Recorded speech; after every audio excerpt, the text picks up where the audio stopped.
ओम शांति। 9 फरवरी 2015 साकार महावाक्य। बाबा कहते, मीठे बच्चे, बाप तुम्हें अविनाशी ज्ञान रत्नों का दान देते हैं। तुम फिर औरों को दान देते रहो, इसी दान से सदगति हो जाएगी। आज का प्रश्न, कौन सा नया रास्ता तुम बच्चों के सिवाय कोई भी नहीं जानता है? उत्तर, घर का रास्ता व स्वर्ग जाने का रास्ता अभी बाप द्वारा तुम्हें मिला है। तुम जानते हो शांति धाम हम आत्माओं का घर है। स्वर्ग अलग है, शांति धाम अलग है। यह नया रास्ता तुम्हारे सिवाय कोई भी नहीं जानता। तुम कहते हो अब कुंभकर्ण की नींद छोड़ो, आंख खोलो, पावन बनो। पावन बनकर ही घर जा सकेंगे। आंख खोलो, कौन सी नींद छोड़ो? कुंभकर्ण की।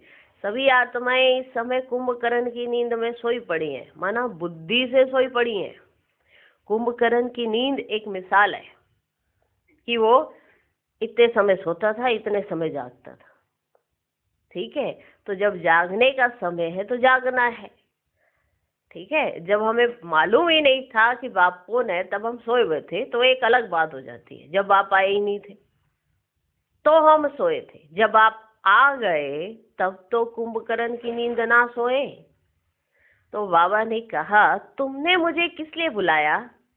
तुम ही कहते थे कि हे पतित पावन आओ, हमको पावन बनाओ, क्योंकि पावन सुखी होते हैं और पतित दुखी होते हैं। इस समय आत्मा पतित हो गई थी, तो तुमने पतित पावन बाप को बुलाया कि हमको पावन बनाओ और हमें इस दुनिया में नहीं रहना है, हमको घर जाना है, हमको नई दुनिया में जाना है जो अच्छी हो। ये अच्छी नहीं है, तो उसके लिए आंखें खोलो और पावन बनो, क्योंकि पावन बनेंगे तो ही घर जा सकेंगे। घर जाने का एकमात्र उपाय पावन बनकर ही है। इन्हें साधु सन्यासी भी पवित्रता के लिए ही गृहस्थ को छोड़ते हैं। तो जब वो छोड़ देते हैं तो उनका लक्ष्य बन जाता है कि हमें तो ब्रह्म में लीन होना है, हमें आवागमन के चक्कर में नहीं आना है, हमें गृहस्थ बंधन लगता है, हमें स्वतंत्र होना है। तो उनकी सोच उस दिशा की तरफ चली जाती है। तो सबसे पहला कार्य क्या करते हैं? पवित्र बनते हैं। पवित्र बनते हैं तो वो पवित्रता को अपनाते हैं, तो समझते हैं अब हम मोक्ष को प्राप्त कर लेंगे। क्योंकि सबसे पहले घर जाने का रास्ता जो है वो एक ही है कि पवित्र बनना पड़ेगा। अभी बाबा समझा रहे हैं, प्यार से बच्चों को समझा रहे हैं, तो जो समझ कर करने लगते हैं वही बाबा के प्यारे बच्चे हैं। जो नहीं करते हैं तो सजा खा के करते हैं। एक है प्यार से समझा देना कि बच्चों ऐसा करोगे तो ऐसा नुकसान होगा, फिर ना मानना, तो नुकसान फिर जब हो जाता है ना तो एहसास होता है कि ये तो समझाया जाता था कि ऐसा करने से तुम्हारा नुकसान होगा, पर उस समय फिर कुछ कर नहीं सकते। तो अभी समय है अपनी बुद्धि की आंख खोले और कुंभकर्ण की नींद से जागे और पावन बने। यही एकमात्र रास्ता है घर जाने का, मोक्ष पाने का, जो उनके हिसाब से घर जाना ही मोक्ष पाना है। रियल में आत्मा कभी मोक्ष को नहीं पाती है, पर पावन होकर एक ऐसी दुनिया में जरूर जा सकती है जो जीवन मुक्त अवस्था में रहकर किसी बंधन में फंसेंगे नहीं। तो ऐसी वंडरफुल बातें बाबा ने हम बच्चों को समझाई हैं। अब हमें क्या करना है? अपने हमजीन्स माना अपने भाई बहनों को समझाना है, उनको भी इस नींद से, जो ये कुंभकर्ण की नींद से जगाना है, और उनको भी दान करना है जैसे बाप ने हमको दिया। तो ये नॉलेज उनको भी देनी है। तो पावन बनेंगे तो ही घर जा सकते हैं। तो उसके लिए पहले जागना पड़े, जगेंगे तो पावन बनेंगे। तो नींद से जागना पड़ेगा। इसलिए आज का गीत भी है, जाग सजनिया जाग, नवयुग आया कि आया। ओम शांति। भगवान उवाच, ये तो बाप ने समझाया है कि मनुष्य को व देवताओं को भगवान नहीं कहा जाता, क्योंकि इनका साकारी रूप है। मनुष्य के पास भी साकारी रूप है, देवताओं के पास भी साकारी रूप है, तो उनको भगवान तो नहीं कहा जाता। बाकी परम पिता परमात्मा का ना आकारी ना साकारी रूप है, इसलिए उनको शिव परमात्माए नमः कहा जाता है। ज्ञान का सागर वे एक ही है। कोई मनुष्य में ज्ञान हो ही नहीं सकता। किसका ज्ञान? रचता और रचना के आदि मध्य अंत का ज्ञान, अथवा आत्मा और परमात्मा का यह ज्ञान कोई में नहीं है। तो बाप आकर जगाते हैं, हे सजनिया, हे भक्तियां जागो। हे सजनिया, हे भक्तियां जागो। सभी मेल अथवा फीमेल भक्तियां हैं, भगवान को याद करते हैं। सभी ब्राइड्स याद करती हैं एक ब्राइड ग्रूम को। सभी आशिक आत्माएं परम पिता परमात्मा माशूक को याद करती है। सभी सीताएं हैं।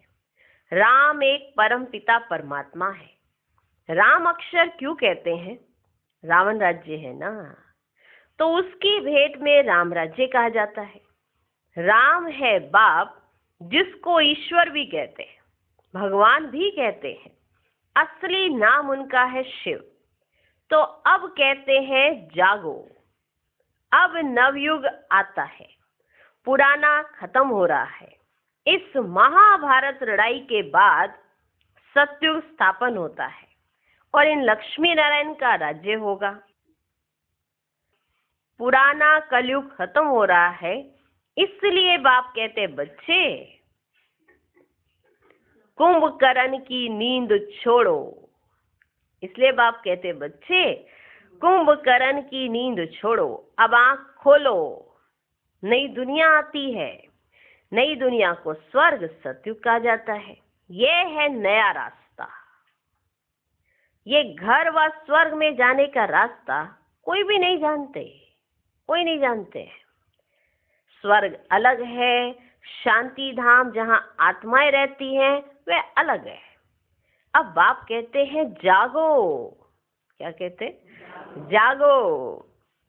तुम रावण राज्य में पतित हो गए हो।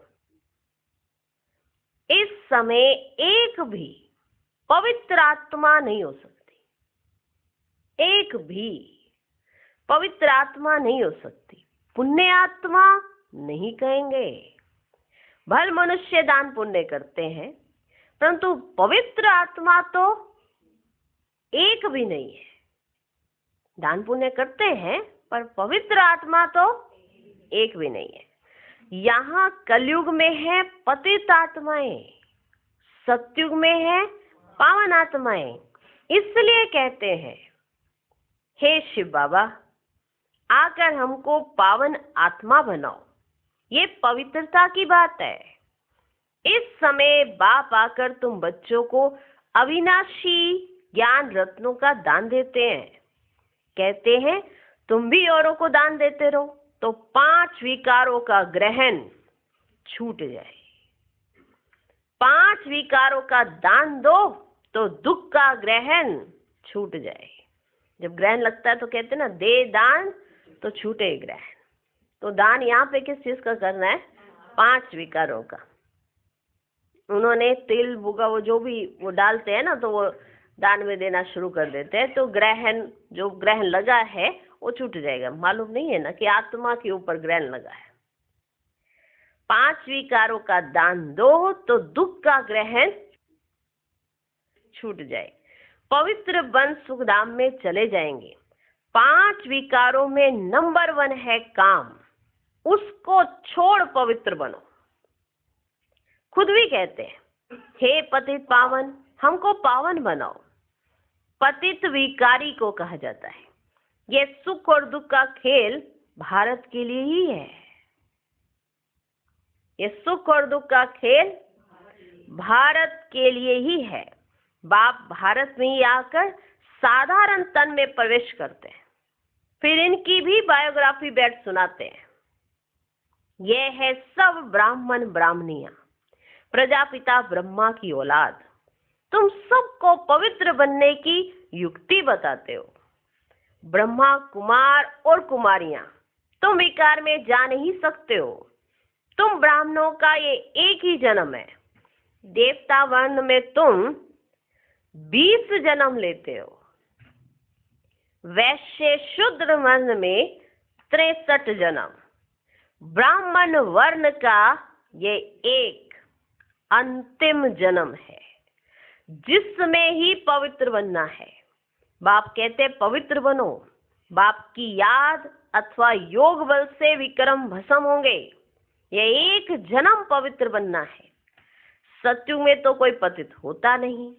अभी ये अंतिम जन्म पावन बनेंगे तो 21 जन्म पावन रहेंगे।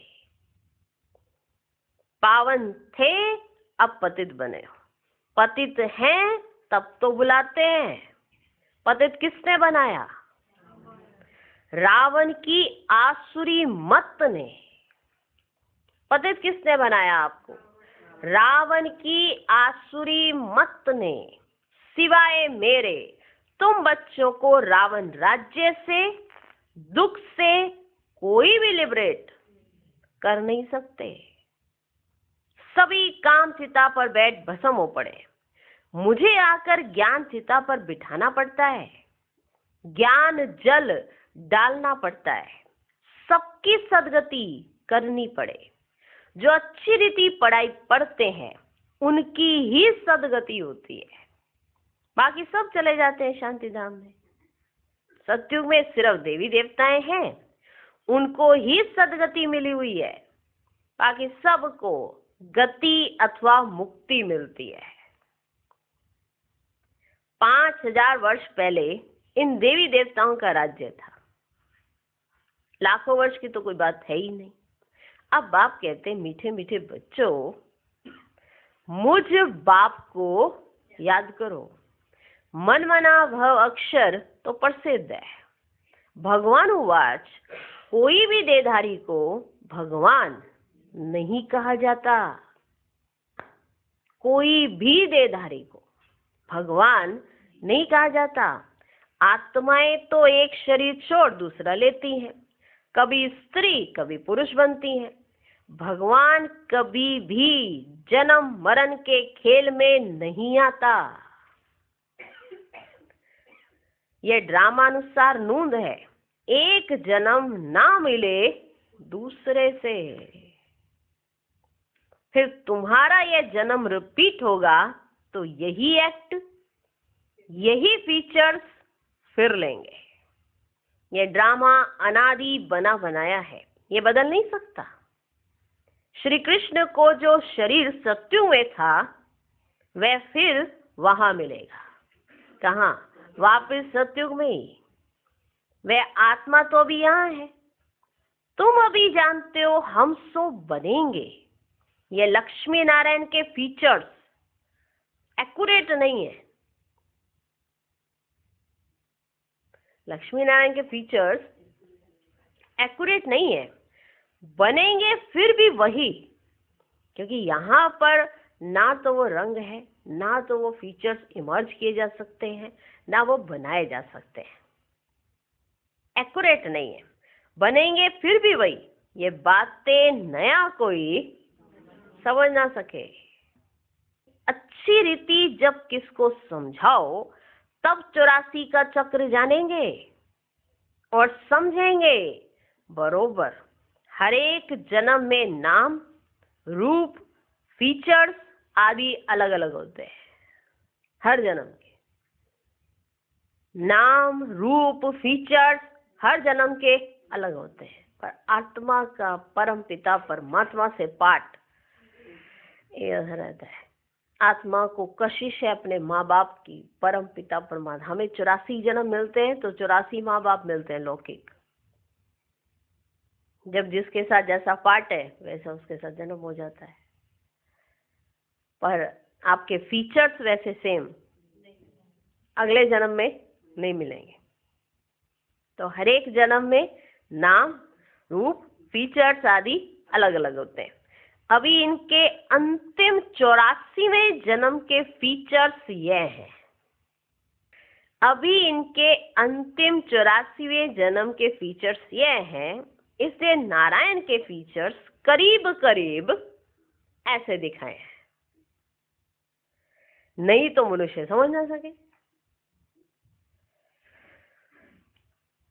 हाँ, नहीं तो मनुष्य समझ ना सके। तुम बच्चे जानते हो, मम्मा बाबा ही ये लक्ष्मी नारायण बनते हैं। यहाँ तो 5 तत्व पवित्र है ही नहीं, ये शरीर सब पतित है। और सतयुग में शरीर भी पवित्र होते हैं। कृष्ण को मोस्ट ब्यूटीफुल कहते हैं, मोस्ट ब्यूटीफुल, नेचुरल ब्यूटी होती है। यहाँ विलायत में भल गोरे मनुष्य हैं, परंतु उनको देवता थोड़े ही कहेंगे। बहुत सुंदर है, बहुत सुंदर है। गोरे, कई बार गोरों पे बहुत ऐसा हो जाता है ना, अट्रैक्शन होती है, वाह कितने गोरे हैं। भल गोरे मनुष्य हैं विलायत में, पर उनको देवता तो नहीं कहेंगे। दैवी गुण तो नहीं है ना, तो बाप कितना अच्छी रीति बैठ समझाते हैं कि इनमें दैवी गुण भी है, नेचुरल ब्यूटी भी है, तो अट्रैक्शन भी इसीलिए बहुत ज्यादा है। ब्यूटी भी है और दैवी गुण भी है। जब दोनों चीजें मिल गई तो अट्रैक्शन तो होगी ही। विलायत में मनुष्य गोरे हैं पर दैवी गुण नहीं है, इसलिए उनको देवता तो नहीं कह सकते ना। तो बाबा कितनी अच्छी रीति बैठकर समझाते।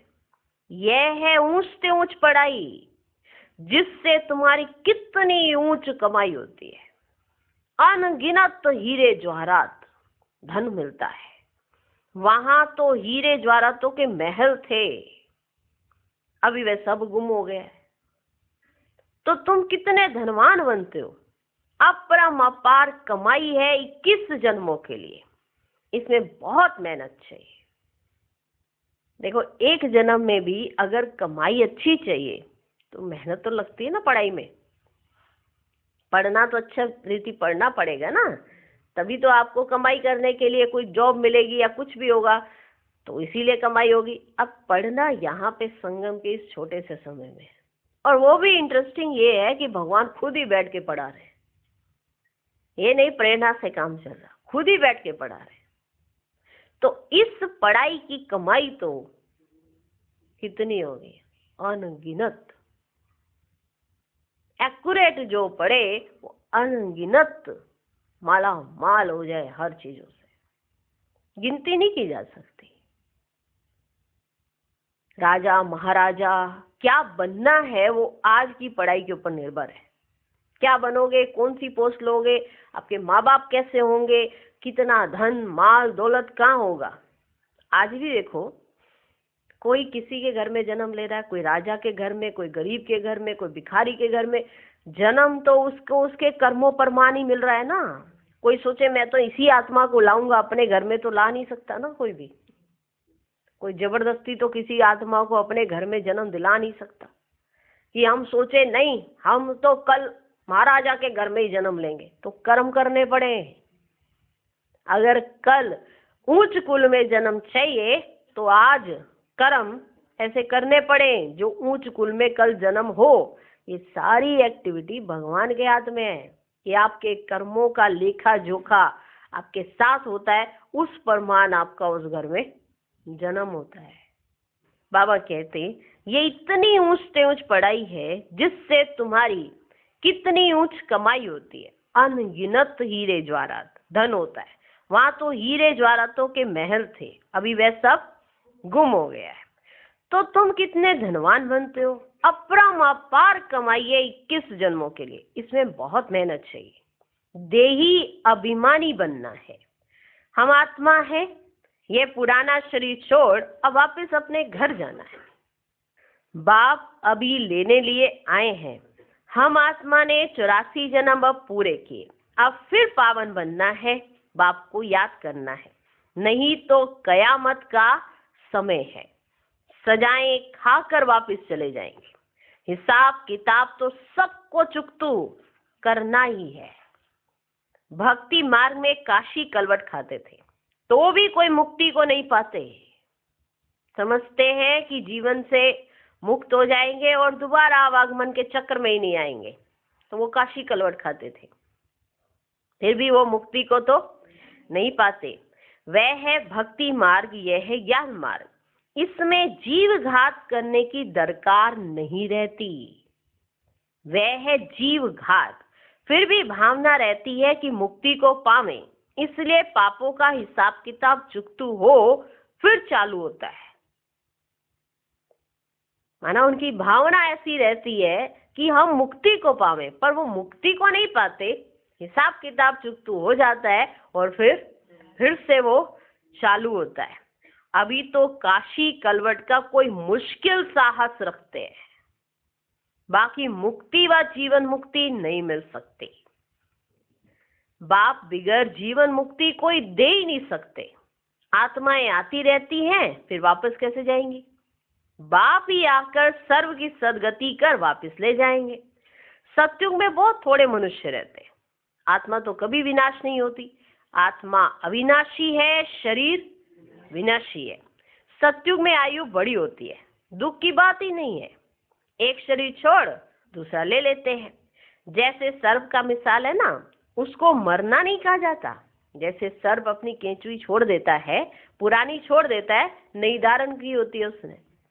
अब वो जब छोड़ रहा है तो मरा तो नहीं ना, मरा नहीं, पुरानी छूट गई, नई उसने धारण की हुई है। जब नई धारण हो जाती है, पुरानी उसकी छूट जाती है। तो जब मनुष्य आत्मा का नया शरीर तैयार हो जाता है तो पुराना उसका छूट जाता है। सतयुग में आयु बड़ी होती है, इसलिए बाबा ने कहा वहां दुख होता ही नहीं है। एक शरीर छोड़ दूसरा ले लेते हैं। जैसे सर्प का मिसाल है, उसको मरना नहीं कहा जाता है, दुख की बात ही नहीं है। समझते हैं अब टाइम पूरा हुआ है, इस शरीर को छोड़ दूसरा लेंगे। तुम बच्चों को इस शरीर से डिटैच होने का अभ्यास यहाँ ही डालना है, ताकि सत्युग में यूं ही शरीर छोड़ सको। ये अभ्यास तुमको यहाँ ही डालना है। हम आत्मा है, अब हमको घर जाना है, फिर नई दुनिया में आएंगे, नई खाल लेंगे। ये अभ्यास डालो। घर जाना है, ये पुरानी खाल छोड़नी है, नई खाल लेंगे। ये अभ्यास डालो। अभी ये अभ्यास डालते रहते हो, सुबह शाम जब योग करते हो तो शरीर से डिटैच हो रहे हैं, आ रहे हैं, जा रहे हैं, ये अभ्यास डालते हो ना। तुम जानते हो आत्मा 84 शरीर लेती है। कितने? 84।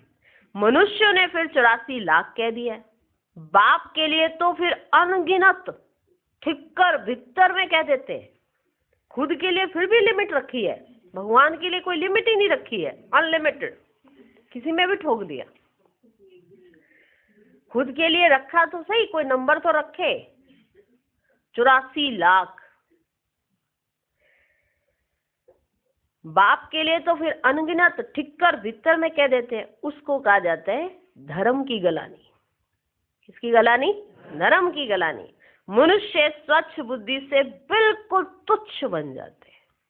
अब बाप तुमको स्वच्छ बुद्धि बनाते हैं। स्वच्छ बनते हो याद से। बाप कहते हैं अब नवयुग आता है, उसकी निशानी ये महाभारत लड़ाई है। ये वही मुसलों वाली लड़ाई है जिसमें अनेक धर्म विनाश, एक धर्म की स्थापना हुई थी। तो जरूर भगवान होगा ना। जब कहा जाता है अनेक धर्मों का विनाश करा, एक सत धर्म की स्थापना करने भगवान आते हैं। जब ये गायन है तो जरूर ये महाभारत लड़ाई तो दिखाई दे रही है, तो भगवान भी तो कहीं होगा ना। कृष्ण यहाँ कैसे आ सके? ज्ञान का सागर निराकार या श्री कृष्ण? कृष्ण को ये ज्ञान ही नहीं होगा, ये ज्ञान ही गुम हो जाता है। जब श्री कृष्ण है सतयुग में तो इस ज्ञान की दरकार ही नहीं है, क्योंकि वहां तो सब पावन ही होंगे। ये ज्ञान की दरकार ही तब है जब हम पतित हो जाते हैं और हमको वापस पावन बनना है और वापस घर जाना है। कृष्ण को ये ज्ञान ही नहीं होगा, ये ज्ञान ही गुम हो जाता है, तुम्हारे भी फिर भक्ति मार्ग में चित्र बनेंगे। तुम पूज्य ही पुजारी बनते हो, कला कम हो जाती है, आयु भी कम होती जाती है, क्योंकि भोगी बन जाते हो। वहां है योगी। ऐसे नहीं कि किसकी याद में योग लगाते हो, वहां पे ऐसा नहीं है कि सत्युग में बैठ के योग लगा रहे हो। यहाँ भोगी कहा जाता है ना, और वहां योगी कहा जाता है। तो वहां योगी जो कहा जा रहा है उसका अर्थ ये नहीं है कि वहां किसकी याद में बैठकर योग लगाते हो, वहां है ही पवित्र। कृष्ण को भी योगेश्वर कहते हैं ना। इस समय कृष्ण की आत्मा बाप के साथ योग लगा रही है। कृष्ण की आत्मा इस समय योगेश्वर है, सत्युग में योगेश्वर नहीं कहेंगे। इसलिए ये योगेश्वर का टाइटल श्री कृष्ण के लिए दिया गया है, क्योंकि श्री कृष्ण की आत्मा संगम पर योगेश्वर है। सत्युग में योगेश्वर नहीं कहेंगे, वहां तो प्रिंस बनती है। तो तुम्हारी पिछाड़ी में ऐसी अवस्था रहनी चाहिए जो सिवाय बाप के और कोई शरीर की याद ना रहे। शरीर से और पुरानी दुनिया से ममत्व मिट जाए। सन्यासी रहते तो पुरानी दुनिया में है, परंतु घर बार से ममत्व मिटा देते हैं। रहते उसी दुनिया में है ना, सन्यासी कहीं और दुनिया तो नहीं बसाने चले गए, पर घर बार से उनका ममत्व मिट जाता है। वो अपने आप को घर बार से ममत्व को मिटा देते हैं, डिटैच कर देते हैं अपने आप को। ब्रह्म को ईश्वर समझ उनसे योग लगाते हैं। अपने को ब्रह्म ज्ञानी, तत्व ज्ञानी कहते हैं। समझते हैं हम ब्रह्म में लीन हो जाएंगे। बाप कहते हैं ये सब रोंग है, राइट तो मैं हूं, मुझे ही ट्रुथ कहा जाता है। तो ट्रुथ तो मैं ही सुनाऊंगा ना। तो बाप समझाते हैं याद की यात्रा बड़ी पक्की चाहिए। कैसी चाहिए? बड़ी पक्की चाहिए। ज्ञान तो बड़ा सहज है, देही अभिमानी बनने में ही मेहनत है। बाप कहते हैं किसकी भी देह याद ना है, यह है भूतों की याद, भूत पूजा। अगर किसकी देह याद आ रही है तो यह है भूतों की याद। किसी को कहो तुम भूत को याद कर रहे हो तो कोई मानेगा? बाबा कहते किसी की देह को याद करना यह है भूतों की याद, भूत पूजा। मैं तो अशरीरी हूं, तुमको याद करना है मुझे। इन आंखों से देखते हुए बुद्धि से बाप को याद करो। बाप के डायरेक्शन पर चलो तो धर्मराज की सजाओं से छूट जाएंगे। पावन बनेंगे तो सजाएं खत्म हो जाएंगी। बड़ी भारी मंजिल है। प्रजा बनना तो बहुत सहज है, उसमें भी साहूकार प्रजा, गरीब प्रजा, कौन कौन बन सकते हैं सब समझाते हैं। पिछाड़ी में तुम्हारे बुद्धि का योग रहना चाहिए बाप और घर से। जैसे एक्टर्स का नाटक में पार्ट पूरा होता है तो बुद्धि घर में चली जाती है ना उनकी। पहले पूरा पार्ट बजा रहे हैं, नाटक प्ले कर रहे हैं, फिर जब उनका टाइम उन्हें दिखाई देता है तो उनकी बुद्धि कहाँ चली जाती है? घर चली जाती। ये है बेहद की बात। वह होती है हद की आमदनी, यह है बेहद की आमदनी। अच्छे एक्टर्स की आमदनी भी बहुत होती है ना। तो बाप कहते हैं ग्रस्त व्यवहार में रहते बुद्धि योग वहां लगाना है। वे आशिक माशूक होते हैं ना एक दो के, यहाँ तो सब आशिक है एक माशूक के, उनको ही सब याद करते हैं। वंडरफुल मुसाफिर है ना। इस समय आए हैं सब दुखों से छुड़ाकर सदगति में ले जाने। उनको कहा जाता है सच्चा सच्चा माशूक। सच्चा सच्चा माशूक। वे एक दो के शरीर पर आशिक होते हैं, विकार की बात नहीं। उसको कहेंगे देह अभिमान का योग। वह भूतों की याद हो गई। जो शरीर पर आशिक होते हैं ना, वो तो विकार की तो कोई बात नहीं होती, पर उनको कहेंगे देह अभिमान का योग। देही अभिमानी योग नहीं है उनका, देह अभिमान का योग। वह भूतों की याद हो गई, क्योंकि उन्हीं का शरीर उनके बुद्धि में दिखाई पड़ता रहता है। तो वो याद कौन सी हो गई? भूतों की। मनुष्य को याद करना माना 5 भूतों को, प्रकृति को याद करना। बाप कहते प्रकृति को भूल, मुझे याद करो। प्रकृति को भूल, मुझे याद करो। मेहनत है ना, है ना? मेहनत है ना। और फिर दैवी गुण भी चाहिए। कई आत्माएं इस अभ्यास में लग जाती है, मैं आत्मा, मैं आत्मा, मैं आत्मा, मैं आत्मा। ये अभ्यास तो करने लग जाती हैं, पर ये ध्यान नहीं देती कि हमारे अंदर दैवी गुण भी आ रहे हैं कि नहीं। इसलिए बाबा ने कहा आत्मा के जो ओरिजिनल गुण है वो भी स्मृति में रहने चाहिए। मेहनत है ना, और फिर दैवी गुण भी चाहिए। कोई से बदला लेना, यह भी आसुरी गुण है। कोई से बदला लेना, सत्युग में होता ही है एक धर्म, बदले की बात ही नहीं है। वह है ही अद्वैत देवता धर्म, जो शिव बाबा बिगर कोई स्थापन कर न सके। सूक्ष्म वतनवासी देवताओं को कहेंगे फरिश्ते। इस समय तुम हो ब्राह्मण, फिर फरिश्ता बनेंगे, फिर वापिस जाएंगे घर, फिर नई दुनिया में आकर दैवी गुण वाले मनुष्य अर्थात देवता बनेंगे। अभी शूद्र से ब्राह्मण बनते हो, प्रजापिता ब्रह्मा का बच्चा ना बना तो वर्षा कैसे लेंगे? यह प्रजापिता ब्रह्मा और मम्मा वे फिर लक्ष्मी नारायण बनते हैं। अब देखो, तुमको जैनी लोग कहते हैं हमारा जैन धर्म सबसे पुराना है। अब वास्तव में महावीर तो आदिदेव ब्रह्मा को ही कहते हैं, है ब्रह्मा ही। परंतु कोई जैन मुनि आया तो उसने महावीर नाम रख दिया। अभी तुम सब महावीर हो ना, माया पर जीत पा रहे हो, तुम सब बहादुर बनते हो, तुम सब बहादुर बनते हो। सच्चे सच्चे महावीर, महावीरनिया तुम हो। तुम्हारा नाम है शिव शक्ति। शेर पर सवारी है और महारथियों की हाथी पर। आपका नाम है शिव शक्ति और महारथियों की सवारी हाथी पर और शिव शक्तियों की सवारी शेर पर। फिर भी बाप कहते हैं बड़ी भारी मंजिल है, बड़ी भारी मंजिल है। एक बाप को याद करना है तो विक्रम विनाशों और कोई रास्ता नहीं है। एक बाप को ही याद करना है तो ही आपके विक्रम विनाश होंगे, और कोई रास्ता नहीं है। योग बल से तुम विश्व पर राज्य करते हो। किससे? योग बल से। आत्मा कहती है अब मुझे घर जाना है, ये पुरानी दुनिया है, ये है बेहद का संन्यास। जब आत्मा ने ये मान लिया ये तो पुरानी दुनिया है, अब मुझे बस घर जाना है, यह है बेहद का संन्यास।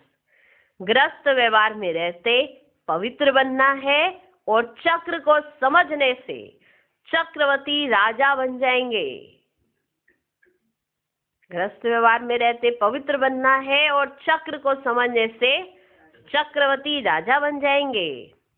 अच्छा अच्छा। मीठे मीठे सिकिलधे बच्चों प्रति माता पिता बाप दादा का याद प्यार और गुड मॉर्निंग। रूहानी बाप की रूहानी बच्चों को नमस्ते। हम रूहानी बच्चों की भी रूहानी बाप को नमस्ते नमस्ते नमस्ते। Good morning good morning good morning. धारणा के लिए मुख्य साथ। पहला पॉइंट, धर्मराज की सजाओं से बचने के लिए किसी की भी देह को याद नहीं करना है। इन आंखों से सब कुछ देखते हुए एक बाप को याद करना है। अशरीरी बनने का अभ्यास करना है, पावन बनना है। दूसरा पॉइंट, मुक्ति और जीवन मुक्ति का रास्ता सबको बताना है। अब नाटक पूरा हुआ, घर जाना है। इस स्मृति से बेहद की आमदनी जमा करनी है। आज का वरदान, देह, संबंध और वैभवों के बंधन से स्वतंत्र बाप समान कर्मातीत भव, जो निमित्त मात्र डायरेक्शन परमान प्रवृत्ति को संभालते हुए आत्मिक स्वरूप में रहते हैं, मोह के कारण नहीं। उन्हें यदि अभी अभी ऑर्डर हो कि चले आओ तो चले आएंगे। बिगुल बजे और सोचने में भी समय ना जाए तब कहेंगे नष्टो मोहा। इससे सदैव अपने को चेक करना है कि देह का, संबंध का, वैभवों का बंधन अपनी ओर खींचता तो नहीं है। जहां बंधन होगा वहां आकर्षण होगी। लेकिन जो स्वतंत्र है वे बाप समान कर्मातीत स्थिति के समीप है। क्या करे, कैसे करे? आना तो चाहते हैं, क्या करें? बड़े सारे झमेले हैं। बाबा के मेले में कहाँ से पहुंचे? इतने तो झमेले हैं। बाबा को कहो ना हमारे झमेले दूर करें। बाबा झमेले दूर करें, हम मेले में आ जाएंगे। ना झमेले दूर होते हैं, ना मेले हो पाते हैं। ठीक है ना? तो झमेले तो सारी जिंदगी चलते रहेंगे। क्या हम बाप से मिलन मनाने के मेले में पहुंच पाते? अगर झमेलों को दूर करने जाओगे तो कभी दूर नहीं होंगे। आप मिलन मेले में आओ, झमेले अपने आप दूर हो जाएंगे। ये समझ ही नहीं आ पाता।